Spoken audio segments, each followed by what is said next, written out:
Hello student, easy way to learning journey and achieve में आपका स्वागत है। और आज मैं लेकर आई हूँ आपके लिए latest sample paper class 12th general Hindi, यानी कि सामान्य हिंदी का मैं जो 70% सिलेबस के अकॉर्डिंग है जो ये पेपर्स सैम्पल पेपर वो मैं आज आप लोगों को सॉल्व करने आई हूँ। सो स्टूडेंट, ये जो लेटेस्ट सैम्पल पेपर है ये बिल्कुल according to board exam pattern की तरह है, जो कि बोर्ड एग्ज़ाम में आपका एग्ज़ाम पेपर आता है बिल्कुल इसी तरह का आता है, जिसमें टाइमिंग जो लिखी रहती है 3 घंटे 15 मिनट्स यानी कि 3 आवर्स 15 मिनट्स। पूर्णांक यानी कि मार्क्स जो लिखे रहते हैं वो लिखे रहते हैं 100 मार्क्स। और निर्देश मतलब नोट, प्रारंभ के जो 15 मिनट्स होते हैं उसमें आपको क्वेश्चन पेपर पढ़ने को दिया जाता है।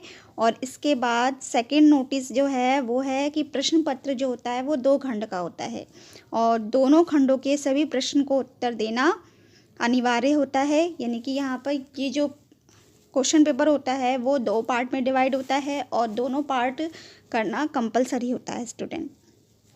तो आइए पहले खंड का देख लेते हैं कि इसमें हमें पहले में क्या पूछा गया है।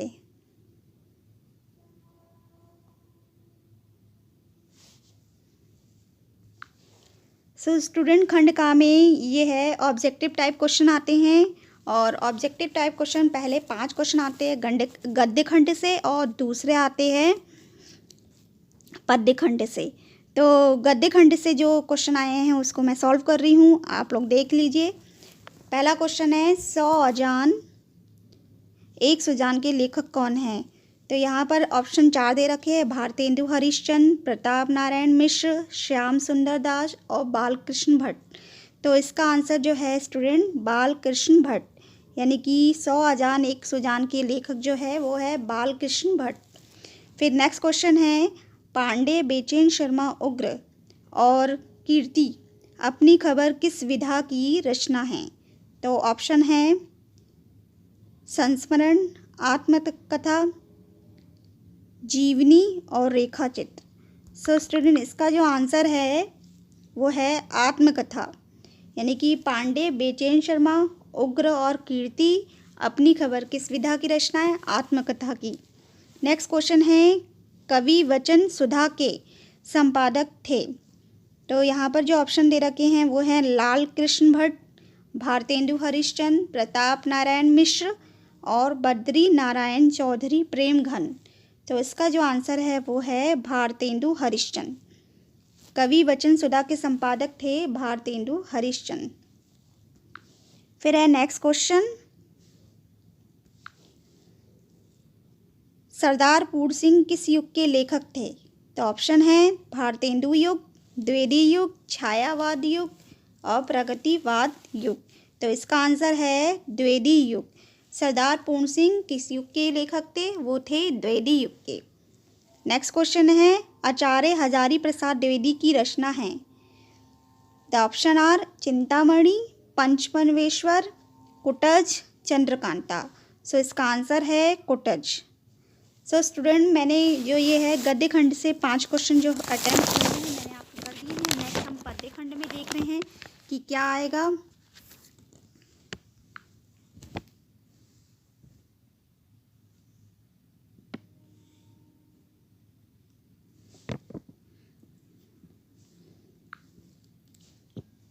खंड का दूसरा क्वेश्चन अज्ञे जी की रचना है कुरुक्षेत्र, हरी घास पर क्षण भर, रश्मिरथी, हुंकार। यानी कि इसका आंसर है हरी घास पर क्षण भर। अज्ञे जी की रचना है हरी घास पर क्षण भर।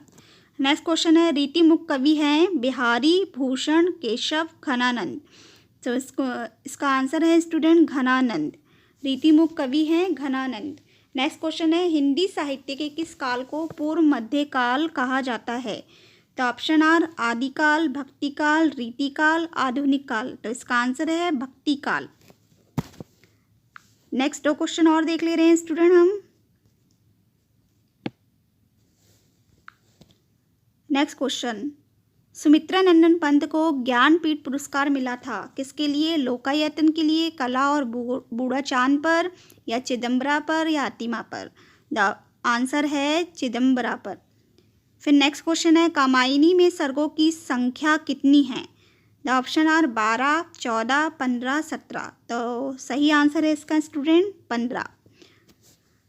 सो स्टूडेंट मैंने लास्ट क्वेश्चन सुमित्रा नंदन पंत का जीवन परिचय भी आपको करवा दिया है, जिसका लिंक मैंने डिस्क्रिप्शन में दे दिया है, तो आप उसको भी अच्छे से कर लीजिए क्योंकि सुमित्रा नंदन पंत का जीवन परिचय इम्पॉर्टेंट है। और स्टूडेंट जो ये मैं आपको करवा रही हूँ सैम्पल पेपर, इसके साथ साथ मैं छोटे छोटे टिप्स भी आपको देती जा रही हूँ। टिप्स पहला ये है कि जब आपके पास क्वेश्चन पेपर आएगा तो आप थोड़ा नर्वस होते हैं, तो नर्वसनेस में आप क्वेश्चन पेपर जो आता भी है अच्छी तरीके से वो नहीं कर पाते हैं। तो पहले के जो 10 मिनट है आपको क्वेश्चन पेपर को पढ़ना है, और जो क्वेश्चन भले ही वो क्वेश्चन 2 नंबर का हो, आपको वो क्वेश्चन जो कि बहुत अच्छी तरीके से आता है उसको अटेम्प्ट करना है, क्योंकि जितनी देर तक आप लिखते हैं उतनी देर तक आपकी नर्वसनेस कम होती जाती है। तो आपको भले ही 2 नंबर का या फिर किसी भी यानी कि किसी भी खंड से कहीं से भी कोई भी क्वेश्चन आप आंसर लिखेंगे, जैसे कि आंसर नंबर 11 उसका खंड आपका का आता है, तो आप सीधे डायरेक्ट उत्तर लिख सकते हैं। क्योंकि हम खुद कॉपी चेक करने जाते हैं तो हम ये नहीं देखते हैं कि स्टूडेंट ने पहला क्वेश्चन अटैम्प्ट किया है कि दूसरा क्वेश्चन अटैम्प्ट किया है। उसने जहाँ से भी अटैम्प्ट किया है अगर उसका क्वेश्चन सही है तो हम उसको उसके मार्क्स फुल मार्क्स देते हैं। तो चलिए स्टूडेंट नेक्स्ट क्वेश्चन को और देख ले रहे हैं। अब है हमारे गद्यांश क्वेश्चन नंबर 3।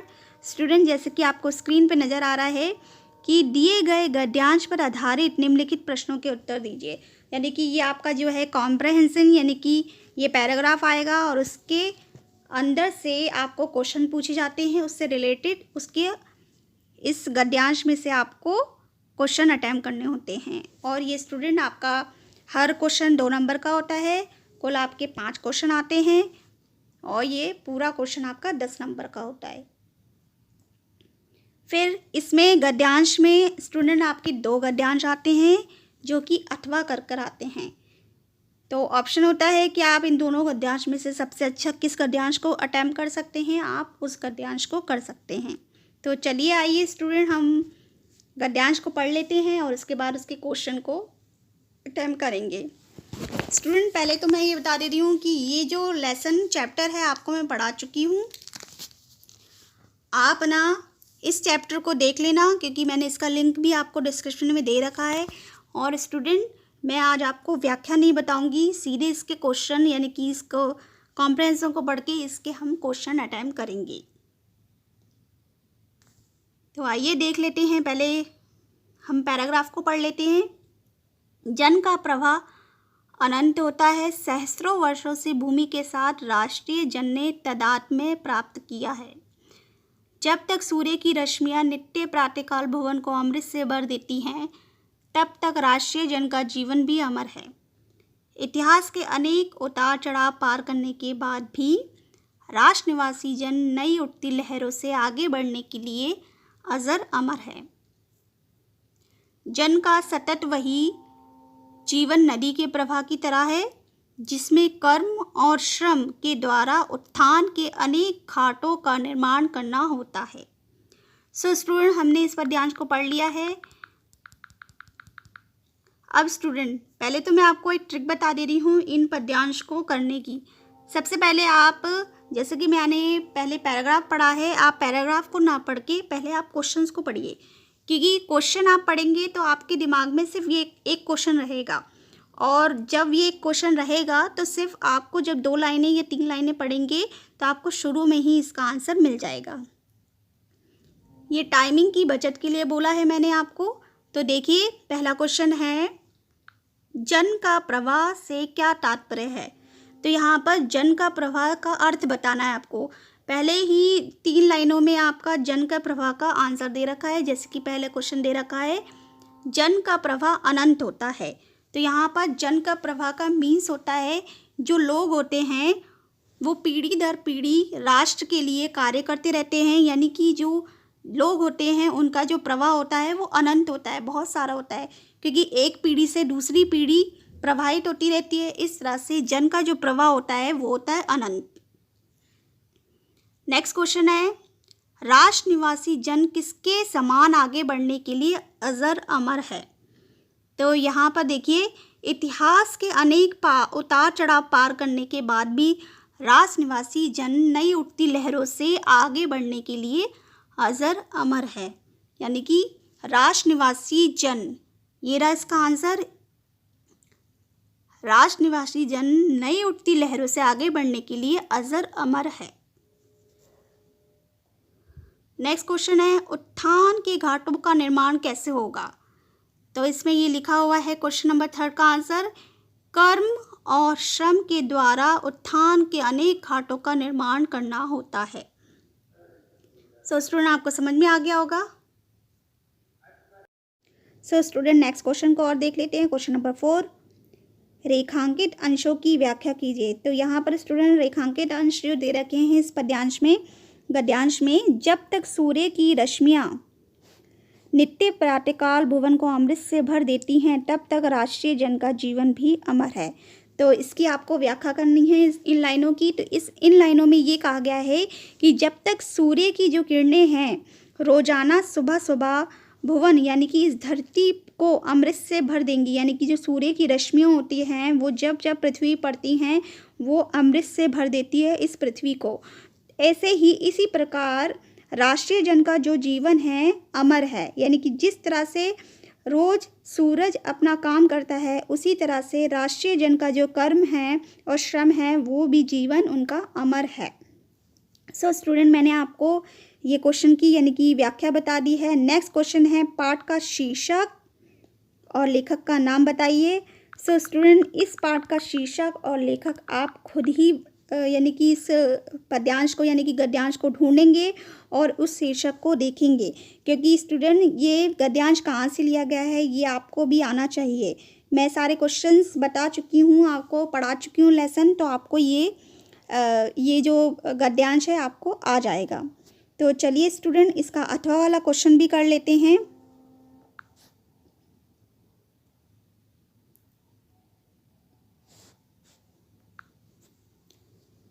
अथवा में दे रखा है, मगर उदास होना बेकार है, अशोक आज भी उसी मौज में है। स्टूडेंट, आपको ये समझ में आ गया होगा कि अशोक के फूल से लिया गया है, क्योंकि इसमें अशोक जो है इंडिकेट किया गया है, जिसमें आज से 2000 वर्ष पहले था।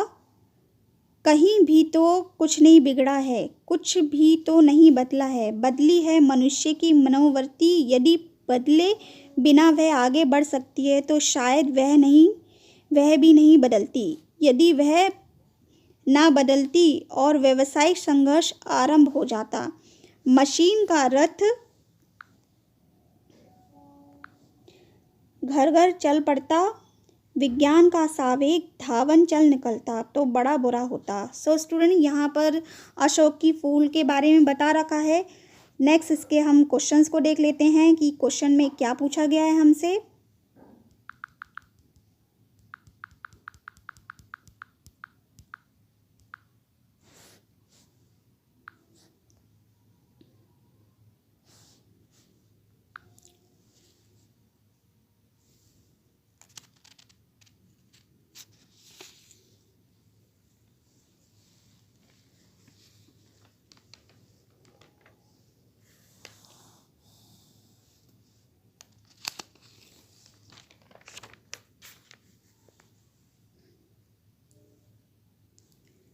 तो क्वेश्चन पहला है, लेखक के अनुसार किसमें परिवर्तन हुआ है। सो स्टूडेंट, लेखक के अनुसार अशोक में परिवर्तन हुआ है, जैसा कि यहाँ पर आपकी 2 लाइनों में इंडिकेशन किया गया है कि मगर उदास होना बेकार है, अशोक आज भी उसी मौज में है जिसमें आज से वे 2000 पहले था, 2000 वर्ष पहले था। कहीं भी तो कुछ नहीं बिगड़ा है, कुछ भी नहीं बदला है, बदली है मनुष्य की मनोवृत्ति। यानी कि लेखक के अनुसार किसमें परिवर्तन हुआ है, तो लेखक के अनुसार परिवर्तन हुआ है अशोक के फूल में। रेखांकित अंशों की व्याख्या कीजिए। तो स्टूडेंट, यहाँ पर रेखांकित अंश जो दे रखे हैं वो ये हैं कि यदि बदले बिना वह आगे बढ़ सकती तो शायद वह नहीं बदलती, और यदि वह ना बदलती और व्यवसायिक संघर्ष आरंभ हो जाता, मशीन का रथ घर घर चल पड़ता, विज्ञान का सावेग धावन चल निकलता, तो बड़ा बुरा होता। तो यहाँ पर यो अशोक की फूल की जो मनोवृत्ति है वो जो आगे बढ़ गई है उसके बारे में यहाँ पर व्याख्या बताई गई है कि मनुष्य की जो मनोवृत्ति होती है कभी नहीं बदलती, लेकिन लेखक ने बदलती मनोवृत्ति यानी कि जो हमारी मन की स्थिति होती है को अनिवार्य समझ लिया है कि यदि मन की स्थिति नहीं बदलती तो जो विज्ञान का जो मशीन रूपी रथ है वो पूरी गति से दौड़ने लगता और इसके साथ जो स्थितियाँ होती वो बहुत ही बुरी हो जाती, भयंकर हो जाती और समस्याएं उत्पन्न हो जाती। तो यहाँ पर बोला है कि जिस तरह से जो मनुष्य की जो मनोवृत्ति है वो बदली है, लेकिन अशोक का फूल नहीं बदला, मनुष्य की मनोवृत्ति बदल गई। अगर मनुष्य की मनोवृत्ति नहीं बदलती तो विज्ञान का जो रथ है वो मशीन रूपी रथ पूरी गति से दौड़ने लगता और इसके साथ बहुत ही बुरी स्थितियां, समस्याएं उत्पन्न हो जाती। नेक्स्ट क्वेश्चन देख लेते हैं हम। मनोवृत्ति और धावन शब्दों का आशय लिखिए। तो आशय मतलब अर्थ लिखिए। तो मनोवृत्ति का जो अर्थ है वो है मन की स्वाभाविक स्थिति या हमारी मन की स्थिति, और धावन का अर्थ है दौड़ना, यानी कि यहाँ पर लास्ट में लिखा था ना, विज्ञान का सावेग धावन चल निकलता, यानी कि विज्ञान का जो वेग है वो पूरी तरह से गति होकर दौड़ने लगता। तो धावन का अर्थ है दौड़ना। नेक्स्ट क्वेश्चन को हम देख लेते हैं।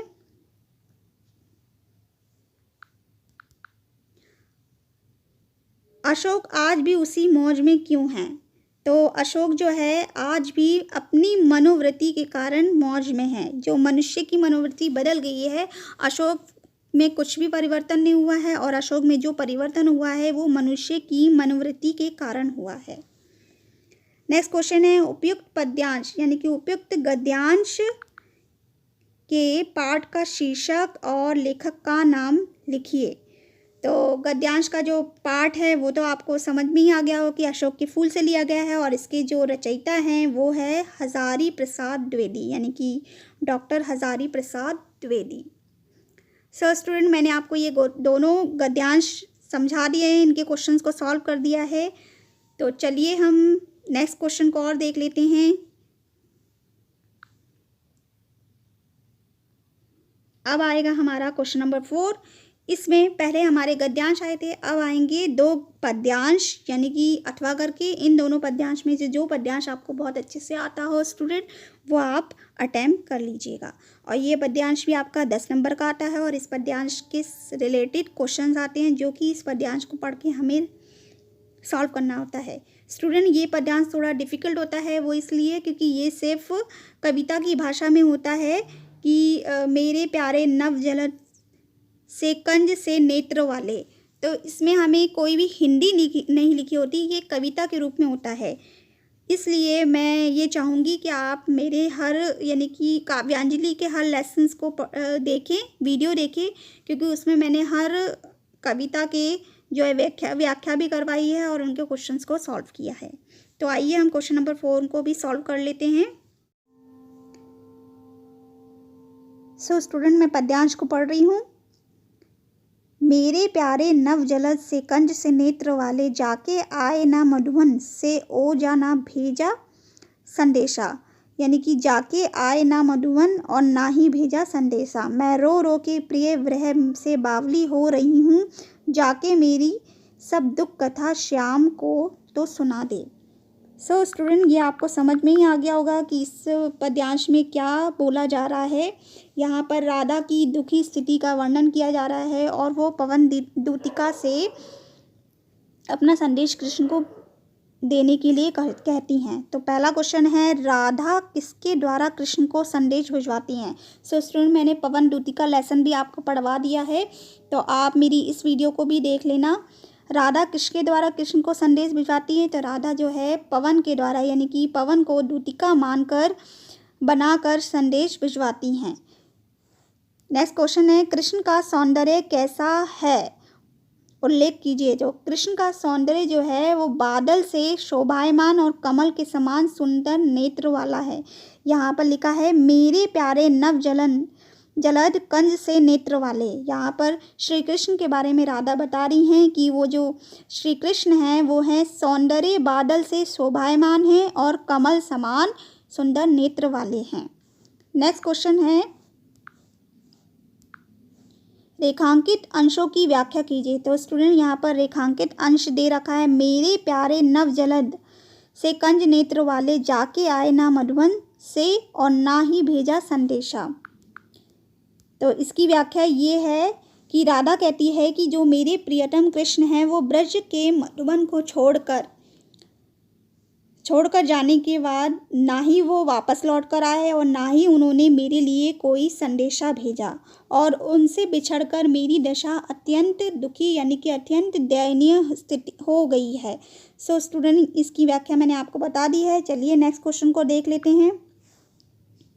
राधा की मनोदशा का वर्णन कीजिए। तो राधा की जो मनोदशा अत्यंत दयनीय हो गई है, वह रोते रोते पागल हो रही हैं और वह पवन से कहती हैं कि तुम जाकर मेरे कृष्ण को मेरे दुखों से अवगत कराओ, यानी कि दूतिका के रूप में वहाँ पर मेरे जितने भी दुख हैं उनका वर्णन तुम श्री कृष्ण से करो।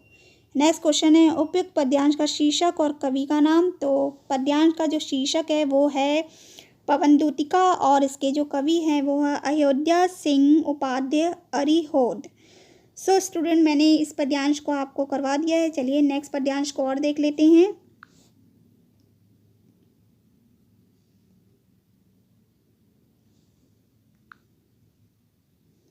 सावधान मनुष्य, यदि विज्ञान है तलवार तो इसे फेंक दे, तज कर मोह स्मृति के पार, हो चुका है सिद्ध है तू शिशु अभी अज्ञान, फूल कांटों की तुझे कुछ भी नहीं पहचान।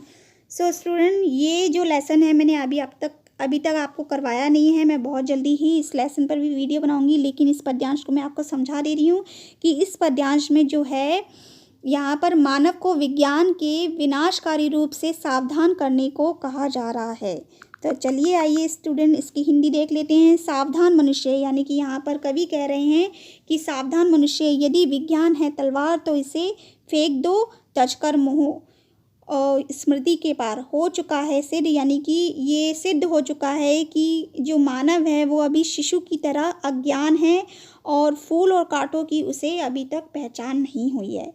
तो मानव से कवि ने ये कहा है कि विज्ञान की जो विनाशकारी तलवार है उसे तज कर मोह उसको छोड़ देना चाहिए।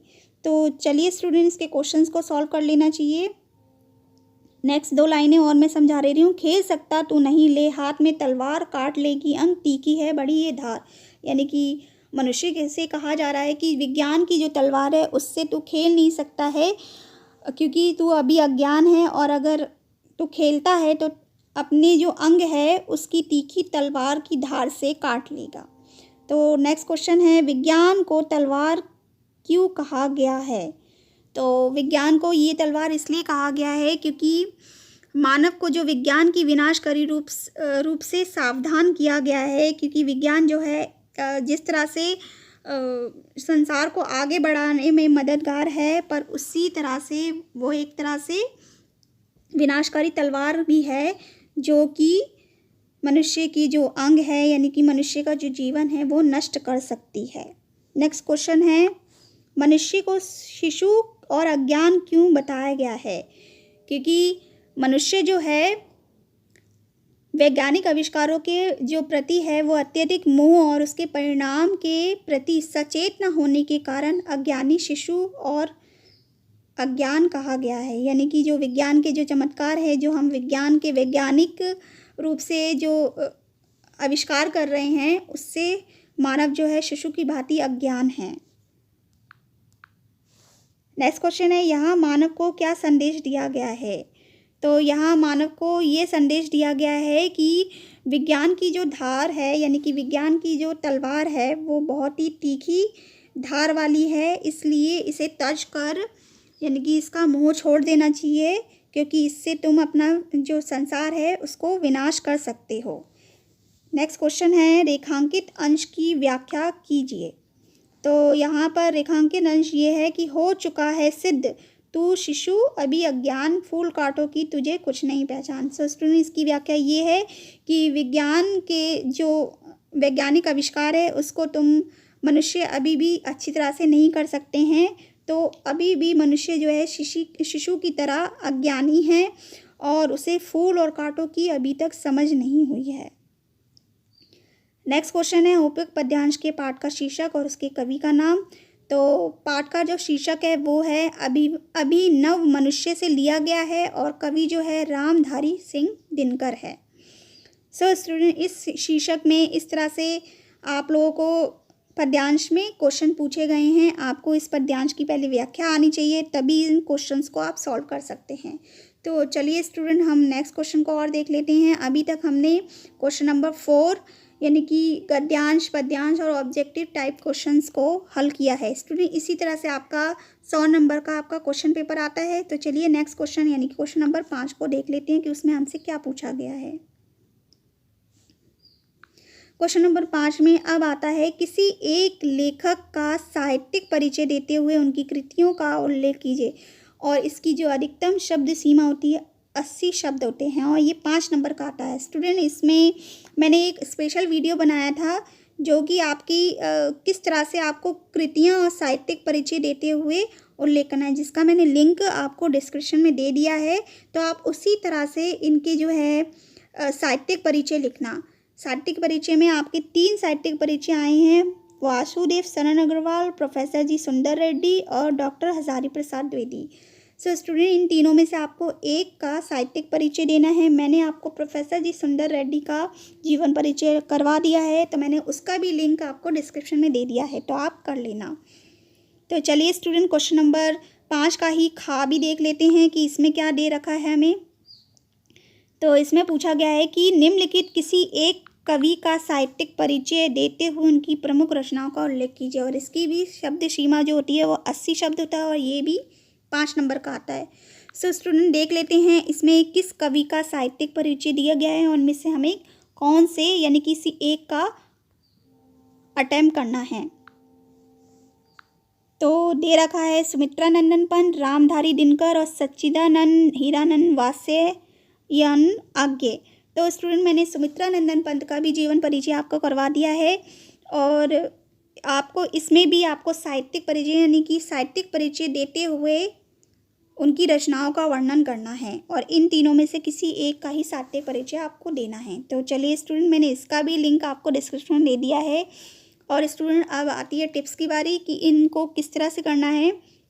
स्टूडेंट, डेली आपको 2 घंटे की पढ़ाई हर सब्जेक्ट को देनी है, यानी कि ज़रूरी नहीं है कि आप 2 घंटे एक साथ ही दें, 2 घंटे आपको डिवाइडेशन भी देने हैं। जैसे कि हिंदी को आपको आधा घंटा दिया, फिर उसके बाद रिलैक्स किया, फिर उसके बाद आधा घंटा दिया, फिर उसके बाद दूसरे सब्जेक्ट को आधा घंटा दिया। तो आपको ज़्यादा से ज़्यादा 2 या 3 घंटे की पढ़ाई हर सब्जेक्ट को देनी है। अगर आप टाइमिंग को लेकर पढ़ते हैं तो आपके लिए बहुत ईजी हो जाएगा हर सब्जेक्ट।